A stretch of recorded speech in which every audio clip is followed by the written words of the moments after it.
episode 3 of the Mr2 Spyder build, and at the moment we have the engine harness finally installed in the car. So most of the modifications to make this 1ZZ harness work on the 2ZZ have already been completed on the engine side of things. This here is the ECU side of all the wiring, and we can see it's a big spider web entanglement of wires in there, and that's just making sure that the 1ZZ harness will work with our new 2ZZ ECU from a Toyota Celica. So this is a Australian manual transmission Toyota Celica ECU, which because of the modifications we're making to the wiring harness here, it will work in our Mr2 Spyder. Now, we've also, since last time, mounted up all the shifter cables, so now we can actually feel that sweet 6-speed gearbox, which is paired to the 2ZZ engine. We've got in this sealed lead acid battery. It's a 17 amp hour battery, and this one is going to be mounted down here on the rear cross member, tucked out of the way. We hope, and from our research, this will be enough to start this engine, run all the electronics.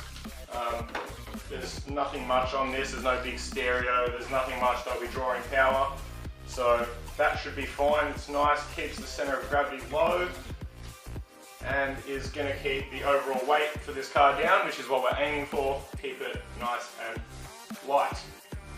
So hopefully next time we will see the rest of the engine harness being connected, the fuel system being connected. We're going to fill it up with engine oil, coolant, get an air intake system made and installed, and then we will be ready to do the first start of this engine in this car ever. Fingers crossed it will start and it won't just kind of blow up, and yeah, let's hope that won't happen, but it won't, because it's amazing and it's a Toyota engine and it's going to be reliable, and there will be no tears shed except those of joy. Yeah, tune in next time. Alright, and just a quick update on the Kingswood. We have the engine and gearbox here, and the block has been stripped, and we've got new rings and bearings and gaskets coming for the engine.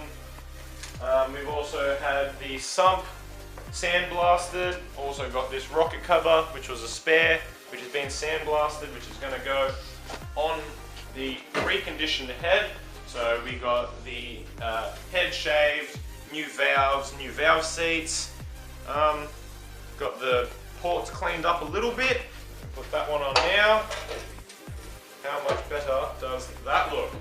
Also got some engine paint, so once we get all the new bearings and rings and assemble the engine, put it back together, give it a new coat of paint, clean this one, it's going to look nice, and then we can look at getting a new clutch for the transmission, bolting it all back up, and then it will be ready to go back into the Kingswood once we finish painting it.